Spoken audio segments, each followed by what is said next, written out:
Our guest for today's Faith Feature is the host of Albany Update and the executive director of New Yorkers for Constitutional Freedoms, Jason McGuire. Thanks for joining us. Hey, it's good to be with you, Rich. Thank you for the opportunity. So, constitutional freedoms.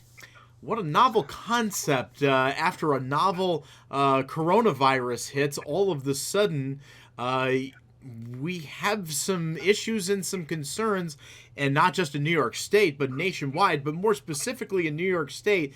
We kind of need you now more than ever, but not everyone feels that way, apparently. Yeah, we're dealing with two groups of people right now, and understand that we are in the midst of a pandemic, right? So there is a legitimate public safety issue right now. And so there's a group of people that think that our organization shouldn't be doing anything with constitutional protections, that everything has to be laid aside because of the public safety issue. And there's another group of people that think that we aren't doing enough, that because we are New Yorkers for constitutional freedoms, that we should ignore the public safety issue and simply focus on the constitutional liberties that we enjoy as Americans. The reality is somewhere in between, though. The reality is that there are abilities for those in government to be able to suspend certain constitutional protections, if you will, in times of emergency. And I think that this pandemic does qualify as one of those. But when government does that, it has to meet a two-pronged test. One, there has to be this compelling governmental interest. There has to be an emergency. And that's the pandemic. That's what we're in right now. Over 15,000 New Yorkers have already died as a result of this virus. But the second test is if the government is going to limit particularly religious liberty or constitutional freedoms in some way, then it has to do so in the least restrictive means possible. And so that's the question we're dealing with now, is not whether or not government has the right to intervene in some of these areas, such as telling churches not to gather in their buildings on Sunday mornings. Government does have that right.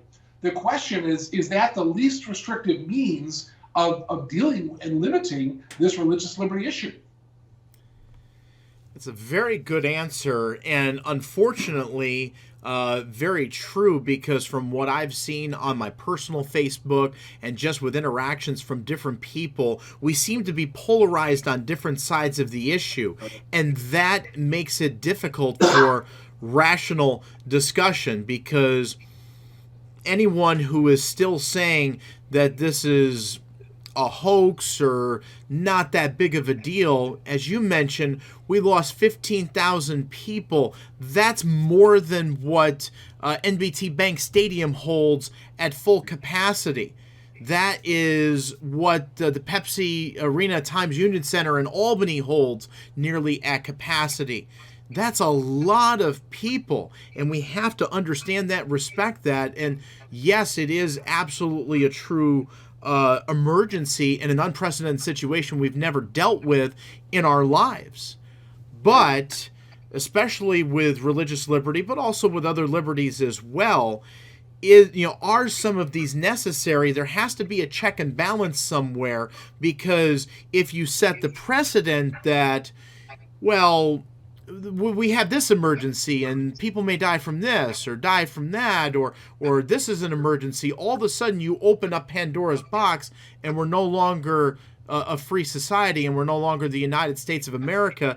And so I guess people are losing perspective and losing that middle ground on there. What do you think about that summation? Yeah, well, let me break it down a little bit with some specific examples and tell you where I think we're at. I am concerned about coronavirus. I think this would have been far worse a pandemic than we are currently experiencing had it not been for the social distancing that's been put into place. I think that social distancing has been effective at some level. The question is, how long can it go on, and how will we restrict those freedoms, those liberties, in the midst of even this pandemic? So, for example, our organization at New Yorkers for Constitutional Freedoms has encouraged churches to move to live streaming services, to not gather in church buildings for this limited time.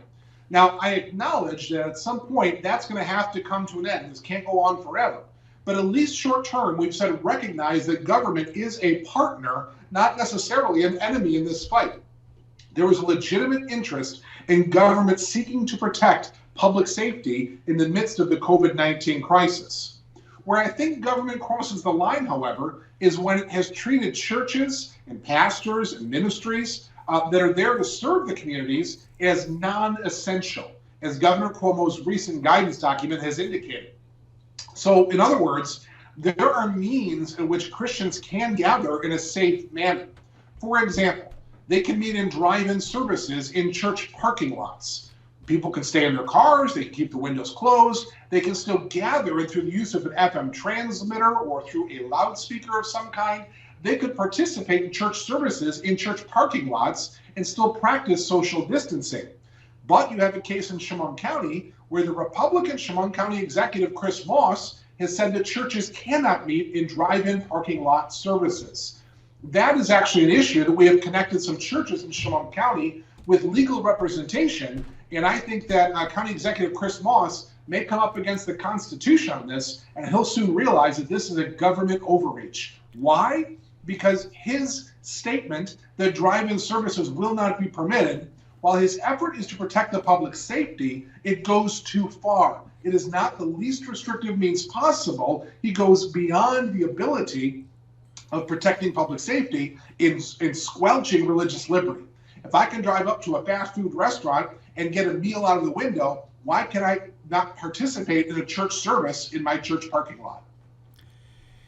Yeah, I mean, those are all very well thought out and excellent points, and also brings to mind the issue that happened in Greenville, Mississippi, which drew national attention and drew fire even from the federal government itself because of it going too far in the minds of most people, and was overly restrictive and overly bearing. We have heard. I'm sorry. Go ahead. No, just to that point, the same legal firm, First Liberty, that represented that church in Kentucky, is actually the one, or Mississippi, I'm sorry, is actually the one that is representing the churches in Chemung County now. So we've been able to connect those legal firms with the churches in Chemung County, and it's the same attorneys will be handling that case in New York as they handled it in that state. So what are some of the other concerns that you have out there? Obviously, churches and freedom to worship is the biggest thing and what we've spent a lot of time talking about. What are some of the other freedoms or other areas of concern within state government that have your attention and have your concern and that we should be praying about at this time? Well, I think one of the things that we have to watch and we have to realize is that the economy does matter. I mean, obviously our organization deals with religious liberties, as you've alluded to. We've mentioned that. But the reality is that it's a system. There's an economy that's moving, and it really has ground to a halt. And so now we have government telling businesses that they cannot operate. Well, that's going to cause a lot of businesses to go under. This cannot continue forever. The commerce is going to have to open up again and open again soon in some fashion. I'm concerned at the state legislative level about the new powers that Governor Cuomo has been given. Listeners to this program and to Albany Update on the Marshall Network and others will recognize that we've talked about the fact that Governor Cuomo has been given some extraordinary powers in these emergency type situations. The legislature has essentially ceded its authority to the governor on many fronts. We're concerned about that. Additionally, the legislature has adopted a model where, though the Capitol is closed to the public, they will continue their legislative business. So one of the challenges for our organization is we can't just go into the Capitol and lobby elected officials right now, even when they're moving controversial pieces of legislation. The governor knows that. And so he's using his leverage as the governor, as we saw in the recent budget process, to pass through some very controversial things, like contractual paid surrogacy or rent-a-womb legislation that he moved through the budget while we were all gathering to actually support him in the fight against COVID-19. He was using the leverage of the budget and the inability of organizations like ours and the public to gain access to legislators to move a progressive agenda. I'm afraid that if they continue to move in the way that they are, that they will plow ahead with this progressive agenda without public input. So it's very important that our organization continues to interact with elected officials through their social media, through emails, through phone calls, through calls like this, We can be on Uber or Zoom or various products, YouTube and things, to meet with people to talk about these types of issues so that elected officials are actually engaging in the process. Really overwhelming when you think about all of the different things that are in play here, in quite an unprecedented situation. I want to ask you personally, as leading this ministry, as leading this organization, and just as a Christian, seeing all these things, I have to think that at some point it's got to be overly frustrating, or you feel like maybe losing hope, or who knows, what's going to happen. So tell me about how you have gotten through this time and how the Lord has helped you with all of these challenges that you're facing. Well, I'm very grateful that I'm in my 14th legislative session at New Yorkers for Constitutional Freedoms. If this was my first year, I would feel extremely overwhelmed. Had this been even 5 years ago or 10 years ago, I probably would not be feel as prepared for this moment as I do now. But one of the things that we remember as a Christian is that God really equips us for the moment in the season of ministry he calls us into. So I wasn't equipped for this 10 years ago or even 5 years ago, but I believe that God has equipped me to lead this organization today. And so when I realized that my hope is not in this world, but it's in him and the world yet to come, and when I realized that I have the God of the universe who has equipped me for this moment in our state and national history, well, then you realize that the God who calls you is the God who equips you. And so while there are times where it's frustrating and it's discouraging, it's also exciting to be involved at this moment in history, because I believe that we can take a stand for things like our religious liberty in ways that perhaps we could not have 5 years ago. God prepares us for the moment we're in. And that's true not just of myself, but of every Christian. We are not living in this age by accident. We are not in this moment in history by chance. But God has us here to minister in this moment for his eternal purposes. And we shouldn't lose sight of that. And that is very, very wise and spoken convincingly with all faith. I believe what you're saying, and I personally believe what you just said of my life and my position at Mars Hill. Many of us at Mars Hill feels the same thing. And we know that even though that this is a time of a lot of hurting, this is also a great time of opportunity, a great time of opportunity for growth and things that we would be able to do had this pandemic and had this tragedy not befallen New York State, we wouldn't have otherwise had. So this is very, very true what you're saying. Well, you think about it, the church is undergoing a digital revolution right now. Oftentimes the church is criticized as being a generation or more behind where the culture is at on the use of technology or even the discussion topics sometimes.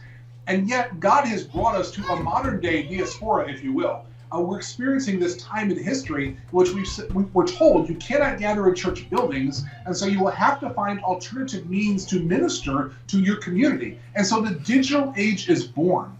And church viewership, I can't use the word attendance, if you will, we're not meeting in the buildings, but the viewership of these church services is higher than the people that were coming in the doors before. And so more people are hearing the gospel go out in ways that they were not before. Your church is a lot like mine. People weren't pounding down the doors to get inside the four walls of the church. And now the church is being scattered to take the message of the gospel to the digital community. And that's happening in churches large and small today.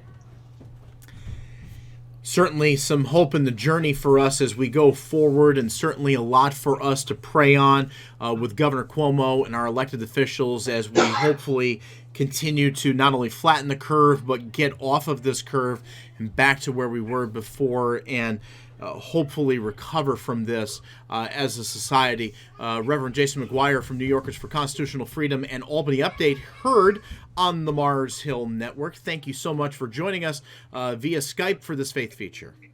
Hey, thank you very much, and thanks to our radio partners at Mars Hill Network, and now our digital partners as well at the Mars Hill Network. Well, we appreciate you and everything that you've done throughout the years, and we appreciate your continued ministry. So thank you again. Thank you. And remember, you can find all of our previous Faith Features on the Mars Hill Network YouTube page. Also, be sure to check out our Facebook page daily for new Faith Features as they are premiered. Thank you for watching the Mars Hill Network, where we give you hope in the journey.